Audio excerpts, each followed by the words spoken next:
No hay que ser muy observador para darse cuenta que en este mundo abundan las tragedias. Abrimos los periódicos, vemos las noticias en televisión o en la internet y de inmediato nos topamos con algo terrible que ha ocurrido en algún lugar del planeta. Guerras, violencia, desastres naturales. Es como si todo se confabulara para que nunca olvidemos que vivimos en un mundo dañado por causa del pecado. Sin embargo, no todas las cosas trágicas que afectan a los seres humanos se convierten en noticia, porque muchas pasan desapercibidas y otras ni siquiera son consideradas como tragedias, como es el caso de lo que veremos en esta mañana acerca de la incredulidad. Mis hermanos, la incredulidad es una tragedia de enormes proporciones. Sin embargo, mucha gente considera la incredulidad como una clara manifestación de brillantez intelectual. De hecho, algunos ven la incredulidad como un elemento indispensable para el progreso humano. El cristianismo esclaviza al hombre, mientras que la incredulidad nos libera. La incredulidad nos permite afrontar la vida con una mente abierta y sin prejuicios. Pero lo cierto es que nunca ha habido ni habrá ninguna guerra, ninguna hambruna, ningún descalabre económico, ningún desastre natural que haya cobrado más víctimas ni haya causado tanta destrucción como la incredulidad. La incredulidad distorsiona seriamente la capacidad que tiene el ser humano para razonar con objetividad. La incredulidad lleva al hombre a separarse de Dios, que es la fuente de todo bien. Y eso es lo que nosotros vemos en el pasaje que vamos a estudiar en esta mañana en nuestra serie consecutiva en el Evangelio de Marcos. Marcos nos dice que el Señor se marchó de allí, es decir, de Capernaum, y llegó a su pueblo. Su pueblo era Nazaret, el lugar donde él se había criado. Nosotros vimos hace unas semanas atrás cómo el Señor en la ciudad de Capernaum había llevado a cabo 2 milagros extraordinarios. El Señor había sanado a una mujer que estaba padeciendo una larga enfermedad y luego sanó, resucitó más bien, a la hija de Jairo. En ese tiempo Nazaret era un poblado pequeño, no llegaba ni siquiera a las 500 personas, era un pequeño poblado de Galilea, ese tipo de lugar donde todo el mundo conoce a todo el mundo. Yo recuerdo cuando era niño y vivía en San Juan de la Maguana que todo el mundo era tío tuyo. Y todo el mundo se conocía, eran unas cuantas familias que nos conocíamos muy bien. Más o menos eso ocurría en Nazaret. Y como era siempre su costumbre, en el día de reposo el Señor se dirige a la sinagoga, que era el lugar donde los judíos adoraban a Dios en el sabbat, en el día de reposo, cuando no podían asistir al templo. Y al llegar allí, ya Jesús era reconocido como un maestro. Así que el líder de la sinagoga le da la oportunidad para enseñar la palabra. Marcos no nos dice cuál fue el pasaje del Antiguo Testamento que Jesús expuso ese día, tampoco cuál fue el contenido de su mensaje, pero podemos estar seguros de que el Señor aprovechó la oportunidad para hacer lo que siempre hacía cuando predicaba la palabra de Dios, demostrar que todas las escrituras apuntaban hacia Él. Vayan conmigo por un momento al capítulo 4 del Evangelio de Lucas. Allí se narra otro incidente similar que ocurrió precisamente en la sinagoga de Nazaret. De hecho, algunos opinan que Lucas capítulo 4 es el pasaje paralelo de Marcos capítulo 6. Personalmente, yo creo que estos dos incidentes ocurrieron en dos ocasiones distintas. Sin embargo, el pasaje de Lucas nos ayuda a entender mejor qué es lo que está sucediendo en el pasaje de Marcos. Lucas capítulo 4 versículo 16 dice aquí que Jesús llegó a Nazaret, donde se había criado. Jesús nació en Belén, pero se crió en Nazaret, y según su costumbre entró en la sinagoga el día de reposo y se levantó a leer. Le dieron el libro del profeta Isaías. Y abriendo el libro, recuerden hermanos que no era un libro como este, era un rollo. Y Jesús de manera intencional comenzó a abrir el rollo hasta que llegó a Isaías 61. Y allí leyó: el Espíritu del Señor está sobre mí. Un pasaje netamente mesiánico. Me ha ungido para anunciar el evangelio a los pobres. Me ha enviado para proclamar libertad a los cautivos y la recuperación de la vista a los ciegos, para poner en libertad a los oprimidos, para proclamar el año favorable del Señor. Y ahora dice Lucas que cerrando el libro, el rollo, lo devolvió al asistente y se sentó. Y los ojos de todos en la sinagoga estaban fijos en él. Y comenzó a decirles: hoy se ha cumplido esta escritura delante de vosotros. Yo soy esa persona de la que habla Isaías. Yo soy ese individuo que ha sido ungido con el Espíritu Santo de Dios. Nosotros no tenemos el tiempo ahora en la mañana para buscar otros pasajes de las Escrituras, pero mis hermanos, siempre que Cristo predicaba la palabra, hacía exactamente lo mismo: demostrar que todo el Antiguo Testamento giraba en torno a él. Por eso alguien decía que Cristo predicaba a Cristo y a este crucificado. Cristo siempre predicaba a Cristo. Y eso fue probablemente lo que ocurrió en Marcos capítulo 6. Ahora, ¿cómo reaccionó esta gente de Nazaret ante la predicación de Jesús? Bueno, eso nos lleva a nuestro primer encabezado en la mañana de hoy. Aunque los habitantes de Nazaret reconocen la sabiduría y el poder de Jesús, ellos deciden rechazarlo en contra de toda evidencia. Versículo 2: cuando llegó el día de reposo, Marcos 6:2, comenzó a enseñar en la sinagoga y muchos que le escuchaban se asombraban diciendo: ¿dónde obtuvo tales cosas? ¿Y cuál es esta sabiduría que le ha sido dada y estos milagros que hace con sus manos? Mis hermanos, es importante recordar que la mayoría de esta gente conocía a Jesús desde que era un niño. Probablemente allí en la sinagoga de Nazaret había personas que le habían cambiado los pañales a Jesús. Había personas que habían cargado a Jesús cuando era un bebé. Ellos sabían que él no había estudiado teología bajo la tutela de ningún rabino. Ellos nunca le vieron hacer ningún milagro durante los primeros 30 años que Jesús vivió en Nazaret antes de comenzar su ministerio público. Pero resulta que ahora le escuchan predicar la palabra y Marcos nos dice que entran en un estado de shock. Eso es lo que significa la palabra asombrarse aquí.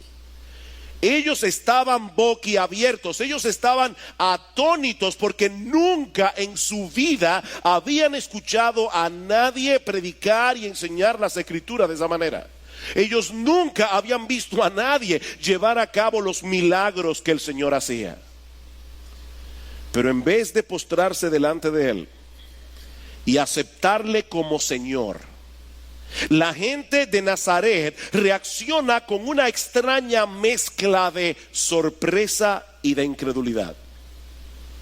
Ellos no pueden negar la evidencia, pero al mismo tiempo se resisten a aceptar que ese Jesús al que ellos habían visto durante toda su vida, ese Jesús, el hijo de María, el carpintero, ese era el Mesías que había sido anunciado por los profetas del Antiguo Testamento. En otras palabras, Jesús no encajaba con las ideas preconcebidas que ellos tenían acerca del Salvador. Y aunque no podían explicar cómo es que ahora enseña con tanta sabiduría, no podemos saber cómo es que él hace todos esos milagros. Él vivió aquí en Nazaret como cualquiera de nosotros. Como alguien dijo, la familiaridad produce desprecio. La familiaridad produce desprecio. De hecho, hermanos, eso es algo que vemos a todos los niveles. Hay personas que son muy famosas, que son muy apreciados fuera de su entorno. Y de hecho, hay músicos que murieron en la ruina total porque fueron apreciados muchos años después. Sus contemporáneos no apreciaron su música. La gente que los conoce de cerca los ven con otros ojos. Y eso en parte fue lo que ocurrió con Jesús en la ciudad de Nazaret. Versículo 3. ¿No es este el carpintero Y ya inmediatamente nosotros nos imaginamos a un individuo, ¿verdad?, con una escala, trabajando con madera. No, la palabra que aparece allí es la palabra griega tecton, de donde viene la palabra arquitecto. Esta palabra lo que implica es alguien que construye cosas con sus manos. Y puede ser de madera, puede ser de piedra, puede ser de hierro. Jesús era un artesano. Jesús era un constructor que hacía cosas con sus manos para la gente de Nazaret. Así que es muy probable que muchas de esas personas tuvieran en sus casas obras de madera, de piedra, de hierro que Jesús construyó para ellos cuando trabajaba en el taller de José. Ahora, por supuesto, lo que está detrás de ese comentario, ¿verdad?, no es la habilidad que Jesús tenía para hacer cosas. Lo que ellos querían resaltar era que en la perspectiva que ellos tenían de Jesús, Él era un hombre común y corriente. Él era un artesano ordinario de Nazaret. ¿Cómo es posible que un individuo tan ordinario ahora pretenda ser el Mesías del que hablaron los profetas? Pero el asunto no termina allí. Versículo 3 otra vez. ¿No es este el carpintero, el hijo de María? Hay un lector occidental del siglo XXI, este comentario puede parecerle inocente. Después de todo, Jesús en su naturaleza humana nació del vientre de María, y por lo tanto en ese sentido podía ser considerado como su hijo. Yo enfatizo, hermanos, la frase en su naturaleza humana, porque Él es el Hijo eterno de Dios. Y por lo tanto Él no comenzó su existencia cuando nació en la aldea de Belén en un pesebre. Ahora, lo que llama la atención de esta frase es que los judíos no solían identificar a las personas relacionándolas con su madre, sino con su padre. Simón, hijo de Jonás, ¿me ama? ¿Ustedes recuerdan esa pregunta del Señor en Juan capítulo 21 versículo 16? Simón, hijo de Jonás. Nosotros no sabemos cómo se llamaba la mamá de Simón Pedro, pero sabemos que su papá se llamaba Jonás. Esa era la forma como los judíos eran identificados en los tiempos bíblicos. Y es por eso que muchos buenos comentaristas consideran que esta expresión en Marcos capítulo 6 es un insulto velado. Es como si Jesús hubiera sido un hijo ilegítimo. María dice que ella salió embarazada milagrosamente, pero lo único que nosotros sabemos es que José no era su padre natural. De hecho, hubo una ocasión en Juan capítulo 8 versículo 41 en que algunos judíos se sintieron ofendidos por algo que Jesús había dicho, y ellos le dijeron abiertamente: nosotros no somos hijos de fornicación. Como, ¿verdad?, implicando, revisa tú tu linaje, revisa tú tu origen y quién fue tu papá, porque nosotros no somos hijos de fornicación. Así que, hermanos, esta gente veía a Jesús como un hombre común y corriente, como un hombre ordinario, y posiblemente lo veían como un bastardo de la ciudad de Nazaret. Pero el versículo 3 añade un detalle adicional, y es que los hermanos de Jesús también eran conocidos en la ciudad. Versículo 3: ¿no es este el carpintero, el hijo de María, hermano de Jacobo, José, Judas y Simón? ¿No están sus hermanas, o sea que era más de una, ¿verdad? ¿No están sus hermanas con nosotros? Y se escandalizaban de él. De paso, hermanos, por más que la iglesia católica romana se empeñe en querer defender la perpetua virginidad de María, lo cierto es que el Nuevo Testamento enseña con toda claridad que Jesús tenía hermanos y hermanas. Y eso no es ningún comentario en contra de María. María era una pecadora salvada por la gracia de Dios, pero era una mujer piadosa, y no deja de ser piadosa por el hecho de haber tenido hijos, porque los tuvo con su esposo. Así que Jesús tenía hermanos, Jesús tenía hermanas. Jesús sabía lo que era querer ir al baño y estar la puerta cerrada. Él sabía lo que era querer ocupar una cama y hay alguien ahí durmiendo siesta. Él sabía lo que era eso. Por Juan capítulo 7 versículo 5 nosotros sabemos también que ninguno de sus hermanos creyó en él hasta después de su resurrección. De hecho, En Marcos capítulo 3, versículo 21, dice que en una ocasión sus hermanos fueron con María a buscar a Jesús en la casa donde él estaba predicando, porque ellos pensaban que él se había vuelto loco.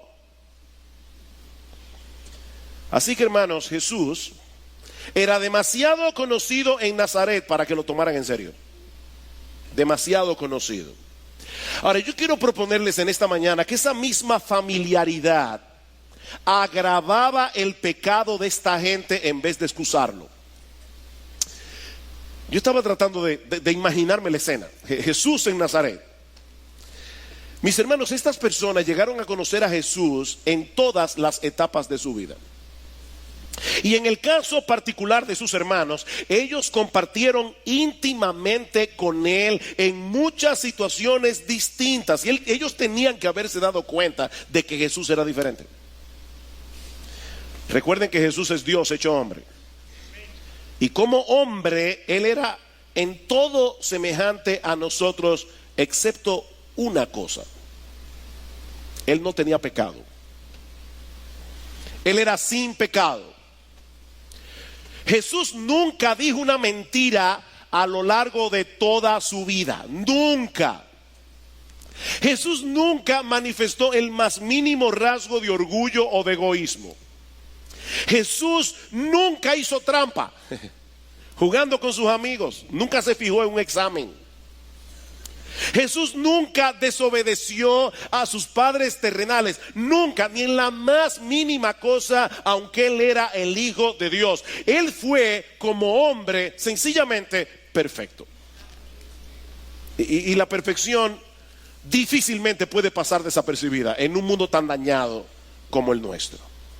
Ahora, no solamente eso. Estas personas conocían las escrituras del Antiguo Testamento. Y ellos solo tenían que observar con un poco de atención para darse cuenta que Jesús encajaba perfectamente con la descripción profética del Mesías prometido. De hecho, en este mismo pasaje dice que ellos estaban asombrados por dos cosas: por la sabiduría extraordinaria de Jesús y por los milagros que él hacía. Y esas dos características se resaltan en el Antiguo Testamento como características del Mesías. Dice en Isaías capítulo 11 versículo 2 que sobre él habría de reposar el espíritu de Jehová, espíritu de sabiduría y de inteligencia, espíritu de consejo y de poder, espíritu de conocimiento y de temor de Jehová. Y más adelante en el capítulo 35 de Isaías, los versículos 5 y 6, dice que a la llegada del Mesías los ojos de los ciegos serían abiertos, los oídos de los sordos se abrirían, entonces el cojo saltará como un ciervo y cantará la lengua del mudo. Mis hermanos, ellos conocían todos esos textos y un montón de profecías más que se cumplieron punto por punto en la vida de Jesús. El Señor nació de una virgen en la aldea de Belén, en la familia de David, en el tiempo preciso anunciado de antemano en el capítulo 9 del libro del profeta Daniel. Imagínate que tú tienes que ir al aeropuerto a buscar a una persona que tú nunca has visto ni en foto. Pero la persona te dice: mira, este individuo mide 7 pies de altura, está vestido completamente de negro, tiene una maleta plateada y una gorra del Escogido. Yo dudo mucho que haya más de una persona que encaje con esa descripción. Cuando tú lo veas, tú vas a saber que es él. Bueno, hermanos, Dios anunció de antemano suficientes detalles como para que los judíos no perdieran de vista al Mesías cuando llegara. Ellos tenían que reconocerlo. Y estos hombres y mujeres de Nazaret, ellos conocían lo suficientemente bien a Jesús como para comenzar a unir los puntos en retrospectiva cuando escucharan su predicación y vieran sus milagros. ¿A ustedes les ha pasado eso? Que en un momento dado ven algo y no les hace mucho sentido, pero luego ven otra cosa y comienzan a pensar en retrospectiva y dicen: ahora entiendo. Cuando ellos vieran a Jesús hablando de esa manera, cuando le vieran hacer milagros, ellos debieran pensar: wow, ahora yo entiendo por qué Jesús era diferente. Yo lo veía como cualquier otro niño, como cualquier otro joven, pero definitivamente él era distinto. Pero en vez de hacer eso, estos hombres decidieron ir en contra de toda evidencia porque estaban determinados a no creer en Él. Esa es la gran tragedia de la incredulidad. Las evidencias están ahí, pero el incrédulo ha decidido pasarlas por alto. De hecho, esa es la acusación de Pablo contra toda la raza humana en el capítulo 1 de su carta a los romanos. Pablo dice: ¿por qué necesitamos el evangelio? Porque la ira de Dios se revela desde el cielo contra toda impiedad e injusticia de los hombres que detienen con injusticia la verdad. Hay una verdad que los hombres detienen, porque lo que de Dios se conoce, a ellos les es manifiesto. Dios se lo manifestó, su eterno poder, su deidad, se hacen claramente visibles por medio de las cosas hechas, de modo que no tienen excusa. La tesis de Pablo en este pasaje es que Dios ha dado al hombre suficiente evidencia acerca de sí mismo y le ha dado capacidad para poder interpretar adecuadamente la evidencia, pero el hombre en su pecado ha decidido resistir con injusticia a la verdad. De manera, mis hermanos, que no es por falta de información que los hombres no creen. No es porque los argumentos no sean convincentes. Es porque el incrédulo se resiste a ser convencido por las evidencias. No se trata de un problema intelectual, se trata de un problema moral, de un problema espiritual. Es una rebeldía del hombre. Estos hombres y mujeres en Nazaret se toparon frente a frente con el hombre más maravilloso, con el hombre más extraordinario de la historia. Ellos conocían las profecías del Antiguo Testamento que anunciaban su venida. Ellos se expusieron a la sorprendente sabiduría de Jesús. Ellos vieron el poder de sus milagros y aún así no creyeron. Para esa época ya Jesús había sanado todo tipo de enfermedad, había echado fuera demonios, Cristo había calmado el mar en tempestad, Cristo había resucitado muerto, y aún así no creyeron. La alternativa de aceptar a Jesús como Señor es tan odiosa para el hombre incrédulo que él se inventa cualquier excusa para no tener que reconocer lo que es evidente ante sus ojos. La incredulidad, mis hermanos, distorsiona seriamente nuestra capacidad de razonar. Y eso produce en el hombre un terrible y destructivo autoengaño. Mi amigo, si tú estás aquí sin Cristo en esta mañana, tú te estás engañando a ti mismo. Las evidencias están ahí, pero tú has decidido no creer. Y no me salgas, por favor, con la excusa de que la iglesia está llena de gente hipócrita. Pero si tú crees que la iglesia está llena de gente hipócrita, no te preocupes, cabe uno más, ven. Eso no es una excusa. La razón por la que tú no crees es porque no quieres creer. Tú te estás autoengañando para no tener que someterte a la autoridad de Dios. Ese es tu problema. Tú quieres ser tu propio Dios. Si tú pudieras, tú cambiarías el Padre Nuestro: Señor, venga a mi reino y hágase mi voluntad en la tierra como se hace en el cielo. Tú quieres tener el control, pero es Dios que tiene el control en la mano, que tú no lo quieras. Dios sigue siendo Dios, no importa lo que tú creas. Uno de los científicos que más promovió el naturalismo en el siglo XX fue Carl Sagan. Muchos lo recuerdan. En Semana Santa siempre daban una serie llamada Cosmos. ¿Recuerdan eso? Digan que sí, no tengan miedo de revelar la edad. Y Carl Sagan siempre aparecía en cada serie diciendo: el cosmos es todo lo que ha habido, es todo lo que hay, es todo lo que habrá.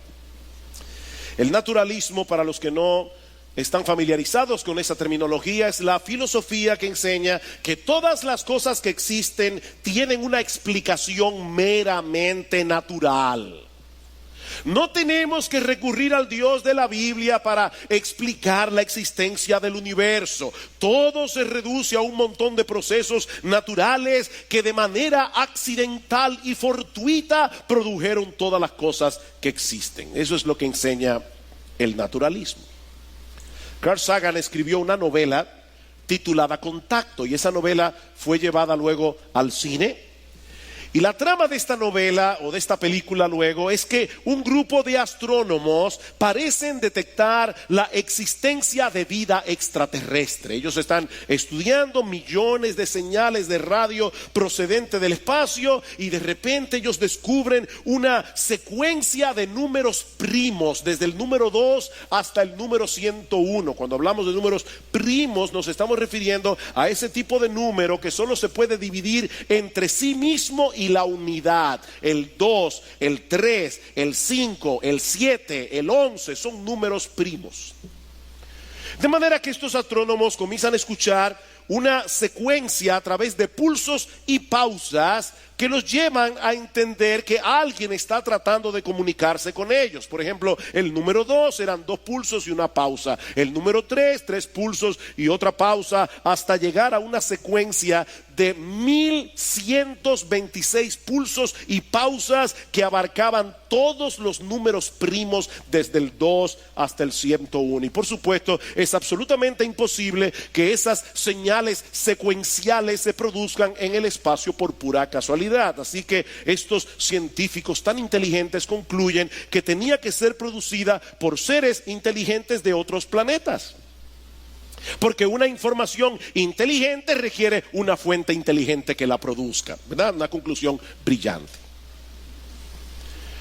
Pero estos científicos naturalistas saben muy bien que no hay que irse al espacio sideral para toparse con este tipo de cosas, porque toda la materia viva que encontramos en nuestro planeta está llena de información, mucho más compleja que la de los números primos. Por ejemplo, todos los seres humanos tienen unos 10 billones, o sea, 1 millón de millones, 10 billones de células. Y el ADN de cada una de esas 10 billones de células, cada una de esas células contiene una base de datos mayor que la Enciclopedia Británica. Ahora yo sé, ¿verdad?, que hay muchos aquí que nunca en su vida han visto una biblioteca impresa, una enciclopedia impresa, porque ya eso pasó a la historia, ¿verdad? Así que déjenme explicar lo que eso implica. La Enciclopedia Británica cubría unos 500,000 temas que abarcaban entre todos unas 40 millones de palabras. Y lo que yo estoy diciendo, hermanos, es que cada una de las 10 billones de células que hay en nuestro cuerpo contiene más información que la famosa enciclopedia. Por eso es que Bill Gates comparó el ADN con un programa informático, pero mucho más avanzado, dice él, que cualquier software que hayamos podido crear hasta ahora. La pregunta es, ¿cómo es que teniendo toda esa evidencia, tantos científicos descartan la idea de un Dios inteligente y personal que creó todas las cosas con un propósito? O sea, ¿por qué empecinarse en decir que todo fue el producto de un accidente casual, aun cuando eso va en contra de todo sentido común? ¿Cuál es el problema? Pablo lo dice en Romanos capítulo 1 versículo 21, porque habiendo conocido a Dios, no le glorificaron como a Dios, ni le dieron gracias, sino que se envanecieron en sus razonamientos, y su necio corazón fue entenebrecido, profesando ser sabios, se hicieron necios. He ahí el problema. El hombre no quiere humillarse ante Dios. El hombre no quiere darle a Dios el honor debido. El hombre no quiere reconocer el hecho de que no somos dueños de nuestra existencia, de que debemos someternos a la voluntad de aquel que nos creó para su gloria.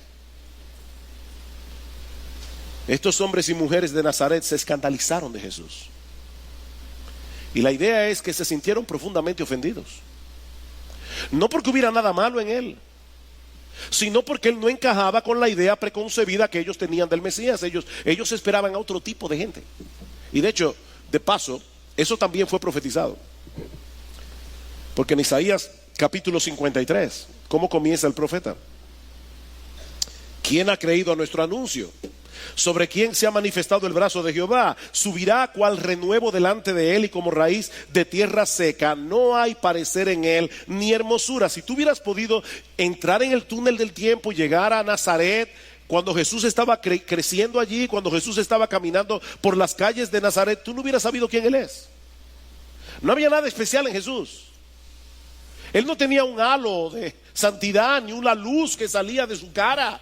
Él era un judío como cualquier otro judío de la época. Dice, no hay parecer en él, no hay hermosura. Le veremos más sin atractivo para que le deseemos. Despreciado y desechado entre los hombres, varón de dolores, experimentado en quebrantos. Y como que escondimos de él el rostro, fue menospreciado y no lo estimamos. Lo que ellos estaban haciendo en Nazaret ya había sido profetizado. Tenían las evidencias delante de sus ojos, pero no pudieron verlas porque no las querían ver. Ese es el resultado trágico de la incredulidad. Y de paso, hermanos, nunca olvidemos que mientras estemos en este cuerpo de muerte, aunque seamos creyentes, el principio de la incredulidad todavía está operando allí. Porque muchas veces nosotros también nos hacemos expectativas de cómo Dios debería obrar. Y cuando de repente Dios nos pone el mundo de cabeza y hace las cosas de una manera como nosotros no entendemos, como no lo hubiéramos planificado, entonces inmediatamente se dispara el dispositivo de la duda. De hecho, déjame decirte algo, cada vez que tú entras en un periodo de prueba, lo primero que se dispara no es la fe. Generalmente lo primero que se dispara es la duda. Y tú tienes que aplastarle la cabeza a la serpiente de la duda con la fe. ¿Cómo reaccionó Jesús ante la incredulidad de ellos?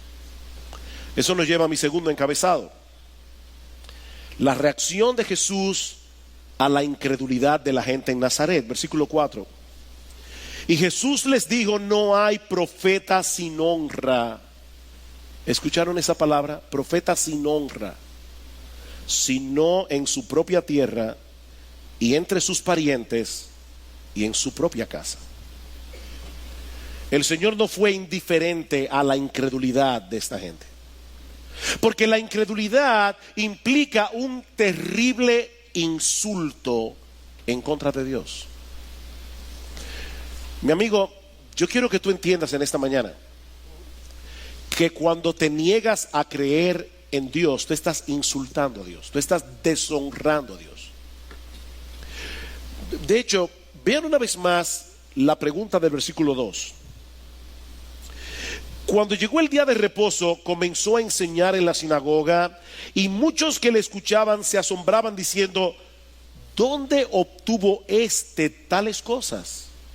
¿Y cuál es esta sabiduría que le ha sido dada y estos milagros que hace con sus manos? En otras palabras, si Jesús no obtuvo esas cosas de la mano de Dios, ¿de dónde las obtuvo?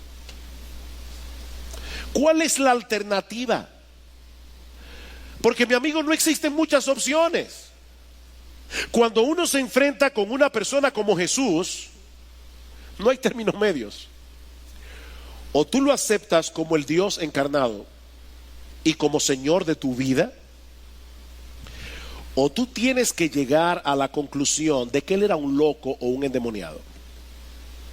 Y de hecho, esa fue la conclusión a la que llegaron los judíos. Ustedes recuerdan cuando estudiamos el capítulo 3, dice en el capítulo 3 de Marcos, versículo 21, cuando sus parientes oyeron esto, que Jesús estaba allí enseñando la palabra, fueron para hacerse cargo de él, porque decían, está fuera de sí. La familia de Jesús pensaba que él se había vuelto loco, y más adelante dice, los escribas que habían descendido de Jerusalén decían, tiene a Beelzebú y expulsa a los demonios por el príncipe de los demonios. Es que no hay otra alternativa. O Jesús era realmente el Hijo de Dios que vino en carne, la segunda persona de la Trinidad, que vino a dar su vida por pecadores como tú y como yo, o Jesús era un loco, o lo que es todavía peor, era un endemoniado. Y si los poderes que él tenía no venían de Dios, entonces ¿de dónde venían esos poderes? La incredulidad es un insulto. Es un insulto a Jesús, es un insulto a Dios. Estos hombres y mujeres de Nazaret tuvieron entre ellos al profeta más grande de toda la historia de la redención, al Hijo de Dios encarnado, pero no le dieron la honra que se merecen, lo trataron como un cualquiera, lo deshonraron profundamente. Yo te pregunto, mi amigo, ¿eso es lo que tú vas a hacer con Jesús en esta mañana? Porque te quiero repetir otra vez, aquí no hay términos medios. El que no está conmigo está en mi contra. O tú crees que Jesús es Dios y te sometes a su señorío, o tú estás insultando a Dios esta mañana al insultar a la persona de Jesús. Por otra parte, nosotros vemos aquí que la incredulidad de esta gente vino a ser un obstáculo para recibir los beneficios de gracia del Dios de toda gracia. Versículo 5, Marcos capítulo 6, versículo 5. Y no pudo hacer allí ningún milagro. No pudo hacer allí ningún milagro. Solo sanó a unos pocos enfermos sobre los cuales puso sus manos. Eso no quiere decir de ninguna manera que la incredulidad de esta gente provocó en Jesús una pérdida de poder. No, el Señor seguía siendo omnipotente mientras estuvo en Nazaret. De hecho, Él sanó a algunos, pero Él decidió no hacer ningún milagro allí. ¿Saben por qué?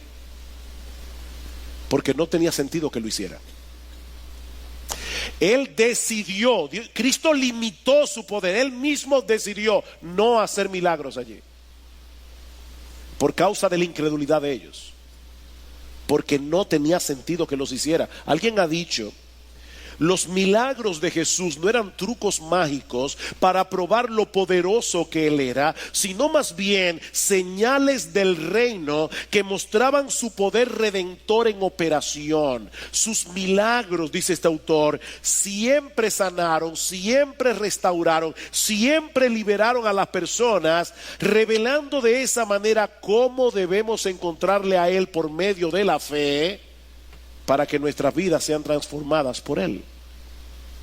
Y termina diciendo: Jesús no podía hacer ninguna obra que no fuera redentora. Él no vino a hacer trucos.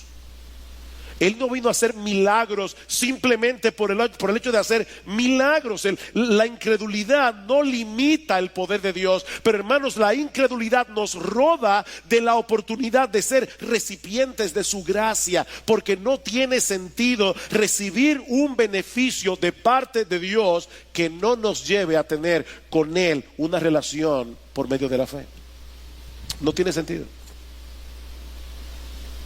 Hay mucha gente que van a las iglesias hoy buscando beneficios, buscando salud, que Dios les resuelva un problema económico, un problema familiar.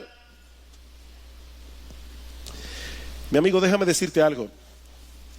No es lo mismo querer recibir un regalo que querer tener una relación de amor y de intimidad con el dador del regalo. No es lo mismo. El regalo más grande que Dios tiene para ofrecerte en esta mañana no es tu salud, no es dinero, no es resolverte tu problema económico, no es conseguirte un novio o una novia, no es arreglar tu matrimonio.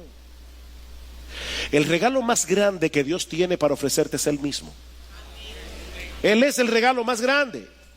Así que si tú no lo quieres a Él, no tiene sentido que quieras obtener algo de Él. Por eso Jesús no pudo hacer ningún milagro, porque no tenía sentido que lo hiciera en la ciudad de Nazaret. Pero también vemos en este pasaje que la incredulidad de los hombres y de Nazaret causó una profunda tristeza en el corazón de Jesús. Y hermanos, esto es algo que debe golpear nuestro corazón. Ustedes recuerdan la predicación de Carlos Contreras hace unas semanas atrás, cuando él hablaba de lo duro que es para una mujer fiel que su esposo dude de su fidelidad, que su esposo la cele con otros hombres, y esta mujer le dice: wow, o sea, tú piensas que yo soy una cualquiera, que yo soy capaz de irme con otro hombre. Eso hiere una mujer. Bueno, la incredulidad es un insulto a Dios mismo, porque le estamos diciendo a Dios: Señor, con todas las promesas que tú tienes en tu palabra, Yo no estoy completamente seguro de que tú seas un Dios fiel. Hermanos, la incredulidad es un pecado serio. Es un pecado serio a los ojos de Dios. Vean el versículo 6. Estaba maravillado. Jesús estaba maravillado de la incredulidad de ellos. Y yo no creo que la idea es que Jesús lo viera como un fenómeno interesante. Oh, qué interesante que esta gente sea incrédula a pesar de que me conoce desde que yo soy un niño. No, yo creo que la idea del texto es que Jesús estaba profundamente entristecido. De hecho, en los evangelios solo encontramos 2 ocasiones en las que se dice que Jesús se maravilló por algo. En Mateo 8:10, cuando Jesús se maravilló por la fe del centurión. Y en Marcos capítulo 6, cuando se maravilló por la incredulidad de los hombres de Nazaret. Así que Jesús se maravilló por la fe y por la incredulidad. Para el Señor fue muy doloroso ver la incredulidad de esta gente, porque era una manifestación del grado de dureza que había en sus corazones. No olviden que el Señor estuvo rodeado de incredulidad durante todo su ministerio. Esto no era nada nuevo para él, pero en el caso específico de los habitantes de Nazaret, era peor que todo lo que él había visto anteriormente, precisamente por el conocimiento que ellos tenían de Jesús. Mis hermanos, ¿qué aprendemos de esta historia? Amigos que están aquí en esta mañana, ¿cuáles aplicaciones prácticas nosotros podemos extraer de un pasaje como este? Bueno, en primer lugar, que el asombro y la incredulidad muchas veces caminan de la mano. El asombro y la incredulidad muchas veces caminan de la mano. Mi amigo, no basta con sentir cierta admiración por la persona de Jesús. Hay mucha gente en el mundo. Yo recuerdo cuando yo era inconverso y mi mejor amigo de la adolescencia me predicó el evangelio y me preguntó una noche: ¿qué tú crees acerca de Jesús? Yo le dije: yo creo que Jesús fue un hombre muy adelantado para su época. Eso parece un elogio, ¿verdad? Para Jesús eso es un insulto. El asombro y la incredulidad muchas veces caminan juntos. Si tú no estás dispuesto a rendirte delante de Él como Señor de tu vida, mi amigo, no sirve de nada que consideres a Jesús como un gran maestro. No sirve de nada que le consideres como una persona extraordinaria. Con Jesús es todo o nada, así de sencillo. Es todo o nada. Pero por otra parte también aprendemos de este pasaje que todos los incrédulos son responsables de su incredulidad. ¿Oíste eso, mi amigo?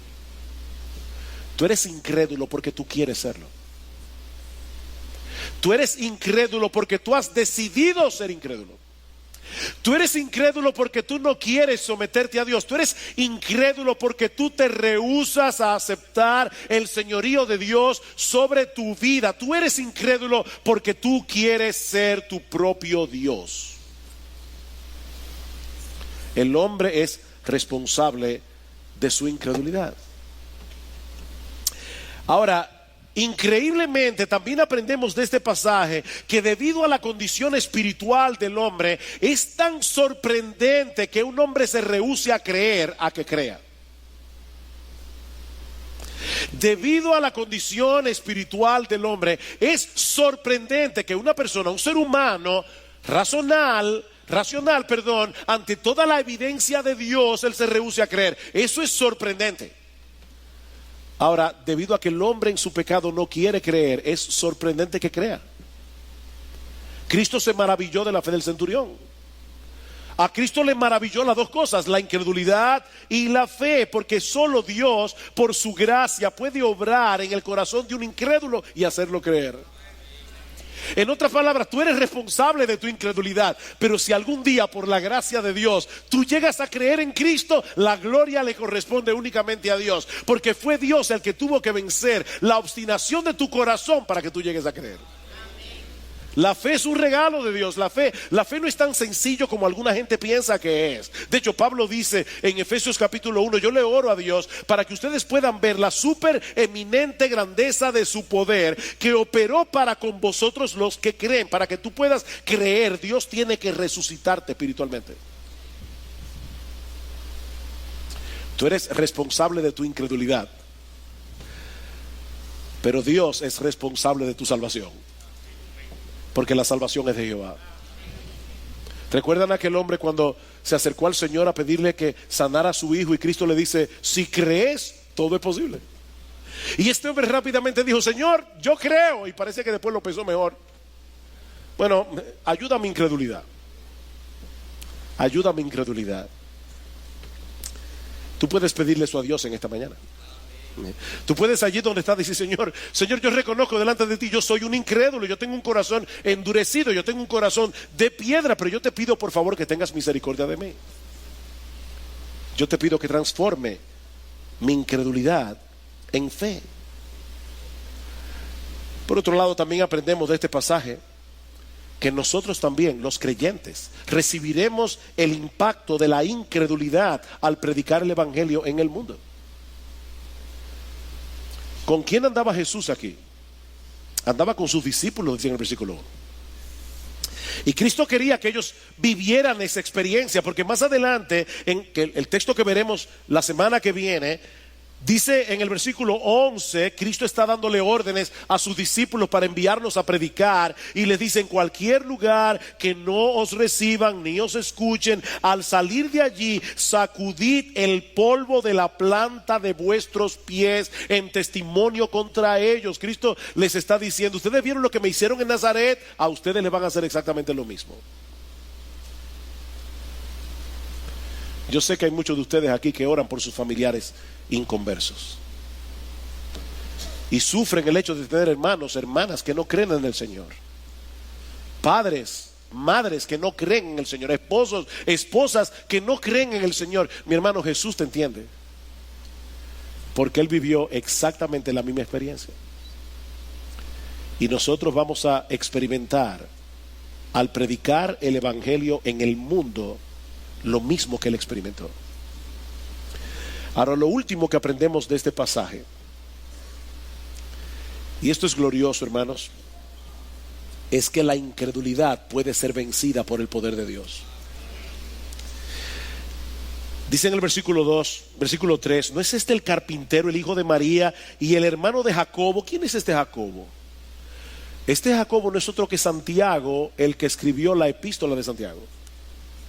Y dice, no están aquí Jacobo, José, Judas. ¿Quién es este Judas? El que escribió la carta de Judas. Y Simón. Estos hombres que durante el tiempo del ministerio terrenal de Jesús no creían en Él, por el poder de Dios fueron traídos a la fe después de la resurrección. De hecho, vayan conmigo a Hechos capítulo 1. El libro de los Hechos capítulo 1. Versículo 13 dice que cuando hubieron entrado en la ciudad, subieron al aposento alto donde estaban hospedados. ¿Y quiénes estaban allí? Pedro, Juan, Jacobo y Andrés, Felipe y Tomás, Bartolomeo y Mateo, Jacobo, hijo de Alfeo, Simón el celote y Judas, hijo de Jacobo. Todos estos estaban unánimes, entregados de continuo a la oración, junto con las mujeres y con María, la madre de Jesús, y con los hermanos de él. Esos mismos hermanos que no creían en Jesús, aquí estaban en el aposento alto, adorando a su hermano como el Hijo de Dios. Y es nuestra oración que en esta mañana, todos aquellos que vinieron con un corazón de incredulidad, sean también transformados por el poder de Dios, para que salgan por esas puertas siendo creyentes. Jesucristo es el Hijo de Dios. Jesucristo es el Dios encarnado. Jesucristo es la segunda persona de la Trinidad que se hizo hombre para morir por nuestros pecados. Y en base a su obra redentora, ahora el Evangelio te ofrece salvación y vida eterna únicamente por medio de la fe en Él.